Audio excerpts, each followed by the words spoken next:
अस्सलाम वालेकुम। मैं Tanveer Abbas, coordinator of HR team of Jasarat the voice of UIT. आज हम इंटरव्यू करने जा रहे हैं तालिया आबिद का, जो कि केएस के कैंपस की एसएम की पहली वुमेन प्रेसिडेंट थी और उन्होंने वहीं से अपनी बायोमेडिकल इंजीनियरिंग कंप्लीट की। हमारे साथ आज हैं, उनसे दो चार क्वेश्चन पूछेंगे। How how was her experience and how was her journey. तो अस्सलाम वालेकुम तालिया आबिद। वालेकुम अस्सलाम। जी, Thank you for सबसे पहले having the interview. It's my player. तो टाइम को वेस्ट किए बगैर हम चलते हैं। कैसा रहा एक्सपीरियंस आपका तालिया विद ये ड्यूरिंग प्रेसिडेंट, और कहाँ से आपकी जर्नी स्टार्ट हुई और कहाँ पे आपने एंड किया? मैं चूँकि सबसे पहले तो मतलब आप लोग को भी पता ही है, मैं बिलॉन्ग करती हूँ बायोमेडिकल इंजीनियरिंग डिपार्टमेंट से और एएस में बेसिकली मैकेनिकल इंजीनियरिंग की सोसाइटी है। सेकंडली हमारे कैंपस में या फिर इधर मेन कैंपस में भी मोस्टली यही होता है कि मैकेनिकल इंजीनियरिंग में मोस्टली बॉयज़ ही होते हैं और गर्ल्स की कंसंट्रेशन काफ़ी कम होती है। हमारे में तो मतलब स्ट्रेंथ इतनी होती है कि एक सेक्शन में एक गर्ल। तो being a part of the ASME UET KSK was the toughest task for me. मैंने जॉइन की ड्यूरिंग माय फर्स्ट सेमेस्टर और फर्स्ट सेमेस्टर से माय फाइनल सेमेस्टर तक आई वर्क मैंने अपनी फुल डेडिकेशन से वर्क किया एएसएमई के लिए। और मैं ये नहीं कहती कि मैंने कुछ अचीव मैंने ये सब मुझ पे था कि मुझे ये पोस्ट मिली या आई वाज़ प्रेज़िडेंट, बट अल्हम्दुलिल्लाह उस सब डेडिकेशन की, उस सब हार्ड वर्क की अल्लाह ताला ने मुझे ये अचीवमेंट दी कि I was selected as the first woman president of ASME UET KSK. और ये डिसीजन इस डिसीजन के लिए सबसे पहले तो जो मेरी सीनियर्स थे वो तो चलो विलिंग थे क्योंकि उन्होंने मेरा काम देखा था। बट आप जैसे कि सबको पता होता है कि इवन जो एएसएमई यूईटी केएसके के सुपर एडवाइजर्स थे, हमारे टीचर्स थे, वो भी इस डिसीजन के लिए रेडी नहीं थे कि एक लड़की को प्रेज़िडेंट बनाया जाए। बट ये डिसीजन जिस तरह भी लिया गया और एक 3 साल का एक्सपीरियंस और लास्ट ईयर का एक्सपीरियंस एक बिल्कुल डिफरेंट एक्सपीरियंस है क्योंकि उस ईयर में मुझे खुद को प्रूव करना था और मुझे प्रूव करना था कि वुमेन प्रेज़िडेंट सब कुछ कर सकती है जो एक मेल प्रेज़िडेंट कर सकता है।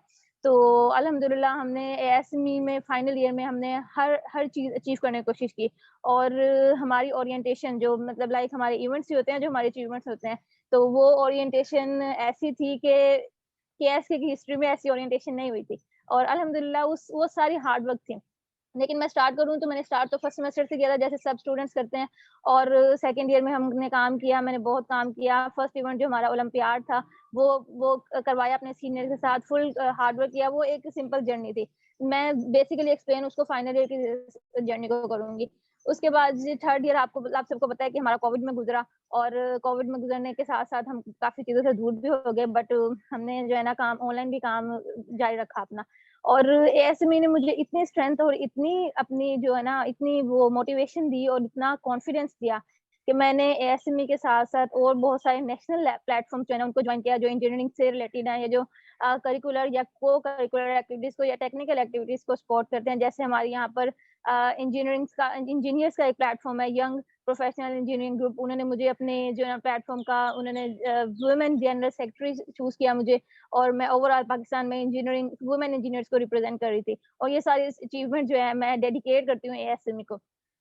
और फाइनल ईयर की जर्नी की बात करूँ, तो मेरे साथ जो सिलेक्ट हुए थे हायरार्की में वो 11 लड़के थे और मैं जो है ना सिंगल वुमन थी और वो सब मैकेनिकल से थे और उन सब की थिंकिंग ये थी कि I don't deserve to be a president. A biomedical student don't deserve to be a president of a mechanical based society. So they all our opponent. वो सब मेरे खिलाफ थे, वो मुखालिफ थे और वो नहीं चाहते थे कि मैं कोई भी डिसीजन लूँ। तो ये सबसे सबसे मुश्किल काम था कि उनके साथ रह के मैं काम करती।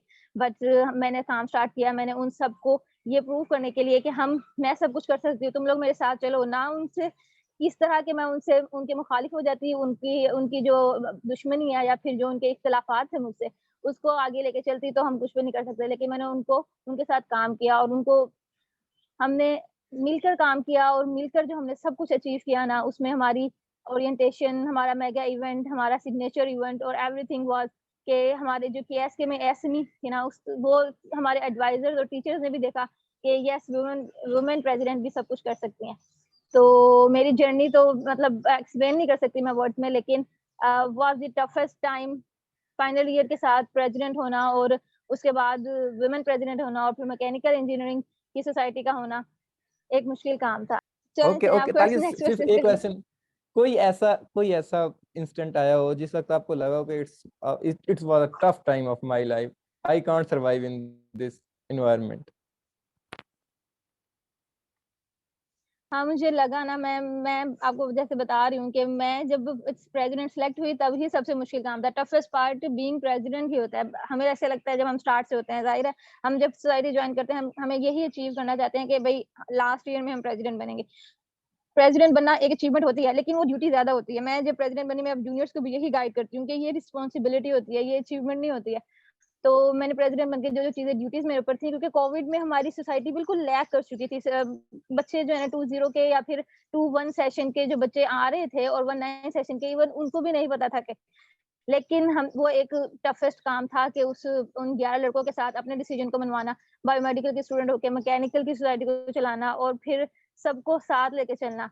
अब टफेस्ट और सेकंडली जिस पॉइंट पे बच्चे जूनियर्स भी जो है ना, एक वो उनको होता है, एक इनसिक्योरिटी होती है कि final year thesis, final year project और एवरीथिंग के साथ आप सोसाइटी को लेके चलो।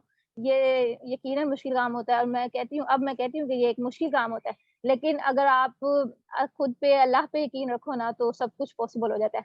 हाँ, फाइनल ईयर थीसिस के साथ प्रोजेक्ट की एग्ज़िबिशंस छोड़कर और अपने जो है ना प्रेज़ेंटेशंस छोड़कर सोसाइटी के काम करना थोड़ा-सा मुश्किल था। लेकिन एक पॉइंट, अगर पॉइंट की बात करो ना, तो मैं वो पिंच पॉइंट ये बताऊँगी कि ओरिएंटेशन से जो हमारी फर्स्ट ओरिएंटेशन थी, जो इस एज़ अ प्रेज़िडेंट मैंने करवाई। उस टाइम सुबह 11 बजे ओरिएंटेशन स्टार्ट होने से पहले अभी हमारे गेस्ट नहीं आए थे and I was not sure कि वो सब आएँगे, हमारे 5 गेस्ट थे और हम सब बिल्कुल प्रिपेयर करके वहाँ खड़े थे और हमें ये भी नहीं पता था कि ऑडियंस आएगी नहीं। तो वो 1 घंटा जिसमें जिसमें एक हमारे जो मेन गेस्ट थे, मतलब हमारे 5 गेस्ट थे, तो एक गेस्ट ने मुझे ये कहा कि उसकी फ्लाइट थोड़ी लेट है, तो मैं थोड़ा लेट पहुँचूँगा और वो मैं मतलब like I was literally crying कि मैं समझ रही थी कि बस पता नहीं क्या हो जाएगा, बहुत मुश्किल टाइम था वो, मतलब इससे मुश्किल टाइम हम समझते हैं कि हम जब पेपर्स देने जाते हैं, बहुत मुश्किल टाइम होता है, लेकिन वो एक डिप्रेसिंग सिचुएशन थी। लेकिन वो आए, सब गेस्ट आए और सब ऑडियंस आए और हमारे हॉल में इतनी भी जगह नहीं थी कि बच्चे ना खड़े होते, हम वो ज़मीन पे बैठे हुए थे। इतनी ठंड में वो सब ज़मीन पे बैठे हुए थे और अल्लाह का शुक्र है वो सब कुछ जो है ना सक्सेसफुल हुआ। हाँ, वो बहुत मुश्किल टाइम था मेरे लिए। ओके तालिया। अच्छा तालिया, कभी आप, अक्सर ये एक परसेप्शन है हमारे यूनिवर्सिटीज में, एवरी यूनिवर्सिटी में, कि जो भी स्टूडेंट्स आते हैं सीनियर की तरफ से भी एडवाइस दी जाती है, कुछ उनका माइंडसेट बना होता है कि सोसाइटीज जो है ना इतनी ग्रूमिंग नहीं करती, टाइम वेस्ट करती हैं। ठीक है, आपका जो फर्स्ट मोटिव है कि आप यहाँ पे स्टडी करने आए या सोसाइटी ज्वाइन करने आए, हुँ, कहते हैं कि पहले जीपीए हुँ, अपना सेट कर लें, सोसाइटीज के लिए हुँ, पूरी अपनी ग्रूमिंग के लिए लाइफ पढ़िए। क्या आप समझती हुँ। हैं कि सोसाइटीज वाकई कुछ टाइम जाया करती हैं? कुछ सोसाइटीज, मैं ओवरऑल एक की बिहाफ पर सबको या हुँ, सबकी बिहाफ पे एक को ट्रीट नहीं करना चाहता, क्या हुँ। आपको नहीं लगता कि कुछ सोसाइटीज बच्चों का टाइम वेस्ट भी करती हैं? चलिए मैं फिर इसका आंसर ना आपको एज़ मतलब प्रूफ़ के साथ देती हूँ ना, क्योंकि मैं जैसे ही मेरी डिग्री कंप्लीट हुई ना, अल्हम्दुलिल्लाह I am already working as a sales biomedical engineer in a firm, in a multinational related firm. तो मैं जो है ना, और इवन मैंने वहाँ पे इंटर्नशिप भी की। तो अगर बच्चों को, और हमारी थिंकिंग यही होती है स्टार्ट से फर्स्ट सेमेस्टर से, भई डिग्री लेनी है और जॉब करनी है। डिग्री लेके जॉब, यही मकसद होता है ना सबका कि जीपीए 4 लो और आपको जॉब मिल जाएगी। सबको यही, किसी को ये तो नहीं होता कि हमने 4 जीपीए लेके जो डिग्री को सँभाल के रखना है। सबकी जो भी होती है ना अचीवमेंट जो अल्टीमेटली होती है। तो बिल्कुल मैं बच्चों मकसद से, यही जूनियर से होता भी है, यही फोर कहती हूँ कि जीपीए देखो, लेना, वो जी रहता बात है कि दो आता है।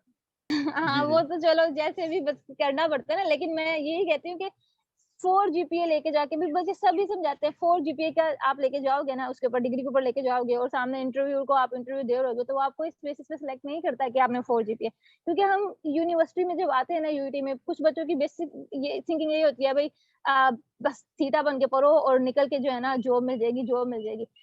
मैंने ना कभी भी ये नहीं सोचा था कि मैं जीपीए सबसे ज़्यादा लूँ और मुझे ना अच्छी जॉब मिले, मैंने ये सोचा ही नहीं था। मैं बस थी कि भई यहाँ यूनिवर्सिटी में आई हूँ ना, तो मैंने कुछ अचीव करके जाना है। मतलब लाइक मैं सिर्फ़ इंजीनियरिंग की डिग्री लेके यहाँ से बाहर नहीं निकलना, मैंने कुछ और साथ लेके जाना है। तो मैंने उसी बेसिस पे मैंने जो है ना काफ़ी सोसाइटीज़ जॉइन की। मतलब like I am a photographer also, I am professional photographer, अगर आप लोगों को शायद वो भी नहीं पता। तो वो मुझे था कि कुछ सीखूँगी और निकलूँगी। तो मैंने फिर सोसाइटीज़ जॉइन की और मैं यही सुनती रहती थी कि जीपीए सबसे ज़्यादा मैटर करता है। हाँ, जीपीए मैटर करता है, जीपीए बिल्कुल मैटर करता है। मेरा अल्हम्दुलिल्लाह जीपीए इतना है कि मैं कह सकती हूँ बच्चों को कि मतलब बच्चे ये ना समझे ना कि सोसाइटी में जो होते हैं उनके जीपीए कम होते हैं, नहीं, उनके जीपीए भी ज़्यादा होते हैं। लेकिन ये है कि अगर आप एक सिंगल हैंडेडली एक चीज़ हासिल कर रहे हो ना, आप सिर्फ जीपीए हासिल कर रहे हो तो दैट्स लैक, आप एक कुछ चीज़ खो रहे हो। और वो क्या खो रहे हो? अपनी ग्रूमिंग खो रहे हो। आप अपनी ग्रूमिंग भी कर सकते हो और अपना जीपीए भी मेंटेन कर सकते हो। और वो ग्रूमिंग कौन करता है आपकी? हाँ, ये इसमें थोड़ा-सा डिफरेंस है कि कौन-सी सोसाइटीज़ किस तरह काम करती हैं। लेकिन मैं ये नहीं समझती, क्योंकि ये सारी स्टूडेंट बेस्ड सोसाइटी होती है ना, और मैंने बड़ी सोसाइटीज़ देखी हैं और मैंने हर किसी की वर्किंग भी देखी है। मुझे बड़े ऑब्जेक्शंस भी होते थे, बहुत सारी सोसाइटीज़ पे, अपनी सोसाइटी में भी होते थे। लेकिन मैं ये नहीं कहती कोई कोई सही काम करता है कि नहीं, क्योंकि ये सारी स्टूडेंट बेस्ड है ना, तो हम खुद ही काम करते हैं। मैंने खुद काम किया ना, मैंने फर्स्ट ईयर में खुद काम किया, सेकंड ईयर में खुद काम किया। जब आपकी नीयत साफ है ना और आप कुछ अचीव करना चाहते हो, तो आप किसी भी बुरी जगह पे रहकर भी, कहीं भी रहकर भी ना कुछ भी अचीव कर सकते हो। जीपीए भी अचीव कर सकते हो और अपनी ग्रूमिंग भी कर सकते हो। और ग्रूमिंग को प्रूव करने के लिए मैं आपको, बल्कि इवन अल्हम्दुलिल्लाह ये मेरी तो अचीवमेंट नहीं है, लेकिन मैं आपको यही बता रही हूँ कि मैं एक नेशनल प्लेटफ़ॉर्म पे सिलेक्ट हुई। मैंने अभी डिग्री कंप्लीट की भी नहीं और मैंने इंटर्नशिप जहाँ मुझे मिली, और मुझे लगता है वो इंटरव्यू स्किल्स के ऊपर ही मेरी सिलेक्शन हुई अल्हम्दुलिल्लाह। जब आप अपने इंटरव्यू स्किल्स, अपनी लीडरशिप स्किल्स, आपकी कम्युनिकेशन स्किल्स, आपकी जो है ना कॉन्फिडेंस और आपके अंदर जो मोटिवेशन होता है और डेडिकेशन होती है, वो कौन देता है? वो आपको क्लास में बैठा हुआ टीचर नहीं दे रहा होता, वो आपको सोसाइटी दे रही होती है, आपके सीनियर्स दे रहे होते हैं। वहाँ जाके जब आप अपने किसी फर्म में जाके खुद को प्रूव करते हो ना, खुद जैसे ही आप बोलते हो, आपका जो वे ऑफ स्पीकिंग होता है, आपकी जो बॉडी लैंग्वेज होती है, वो उनको बताती है कि that's the person we need, तो वो आपको सिलेक्ट करते हैं। वो जीपी देख के नहीं सिलेक्ट करेंगे आपको। यही मैं जूनियर्स को Okay, भी कहती हूँ। Talia, with last question hmm, because due to hmm, the short of time, last question ये कि हुँ। अगर आपको 1 ईयर के लिए एक दफा फिर चांस मिले कि आप फिर इसको कंटिन्यू करें प्रेसिडेंटशिप को, तो you will continue? I'll not continue because ये रीज़न नहीं है कि it was the toughest task, ये बड़ा मुश्किल काम था, बट अल्हम्दुलिल्लाह हम सबने मिलकर किया। लेकिन अब जब आप एक चीज़ अचीव कर लेते हो ना, तो आपका होता है, आपका कुछ और अचीव करने को मन होता है, मतलब आप उससे ऊपर देखते हो। तो अब ये चूँकि अब अचीव हो चुकी है, तो मैं अब इससे आगे कुछ और अचीव करना चाहती हूँ। तो दैट्स व्हाई अब मैं चाहती हूँ कि मेरे जो नीचे वाले बच्चे हैं ना, उनमें से कोई बच्चा प्रेज़िडेंट बने और वो फिर जो है ना, वो भी खुद को प्रूव करे और वो ये सब कुछ हासिल करे जो मैंने हासिल किया है। ओके तालिया, last message for new president. New president के लिए मैसेज यही है कि बिल्कुल डिफ़िकल्ट है, सबसे ज़्यादा बहुत ज़्यादा मुश्किल काम है। आप सोचते हो भई फाइनल ईयर है, छोड़ो यार क्या करना है, इवेंट करवा के क्या करेंगे? बच्चों को इकट्ठा करके क्या करेंगे? लेकिन यार ये काम कर लो ना, तो आपको बहुत सारी चीज़ें मिल जाती हैं। मतलब यू हैव टू बी सबसे पहले you have to be optimistic, ठीक है? अगर आप पेसिमिस्टिक हो जाओगे, अपनी अपनी जो टीम के साथ जो है ना कम्युनिकेट नहीं करोगे, तो वो जो है ना कुछ कुछ भी अचीव नहीं कर सकोगे। और सेकंड ये कि पावर, कुछ लोग पावर लेकर ना बहुत वो उसका मिसयूज़ करते हैं। तो मैंने कभी भी जो है ना अपनी टीम को एज़ अ प्रेज़िडेंट डील करने की कोशिश नहीं की। मैं उनके साथ इस तरह ही रहती थी जैसे, मतलब मैं इवन चीफ कोऑर्डिनेटर होता है ना, उन उनसे भी खुद को नीचे समझती थी, क्योंकि मैं चाहती थी सब इनपुट दें अपना। तो सबकी वैल्यू, सबको वैल्यू दो और सबकी वैल्यू को ना सबको साथ लेके चलो, तो you can do anything. Okay, thank you very much, best wishes for your future. Thank you Tanveer, thank you for having me on interview.